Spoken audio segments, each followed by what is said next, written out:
So guys তো guys সকাল সকাল ঘুম থেকে উঠে সব কিছু রেডি করে নিই। তারপর গাইস কলগেট ব্রাশ নিয়ে গাড়ির মধ্যেই মুখ ধুতে লেগে যায়, দেখতে পাচ্ছ। তারপর খানিকক্ষণ পরে আমি গাড়ি বেঁকে পেছনে নিয়ে যাই লাগিয়ে দিই, যেহেতু পজিশন ঠিক না থাকার কারণে বেঁকে নিয়ে যেতে হচ্ছে, যেহেতু এখানটায় পজিশন অনেকটাই খারাপ। তারপর গাইস ডালা পাড়া সব খুলে দিই, দেখতে পাচ্ছ দড়িটা খুলি প্রথম, তারপর ডালাটা খুলে দিলাম। আর কি লোড হবে সেটা তোমরা দেখতেই পাবে এবার। তো গাইস দেখতেই পাচ্ছ ব্ল্যাক ডায়মন্ড লোড হয়ে গেছে আমার গাড়িতে, ব্ল্যাক ডায়মন্ড। তারপর গাইস তিরপল বাঁধা নিয়ে আমি, তিরপল বাঁধা কমপ্লিট হয়ে তারপর আমি যাব এবার নদী। সামনেই নদী, দেখতেই পাচ্ছ নদী চলে এসেছি আমি, স্নানও হয়ে গেছে কমপ্লিট।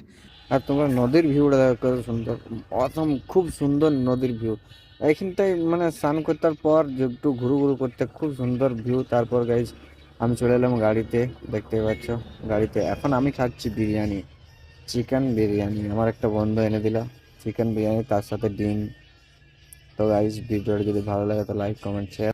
আর মালটা কোথায় খালি হবে সেটাও তোমরা দেখতে পাবে নেক্সট ভিডিওতে, তার জন্য তোমরা ফলো করে নাও।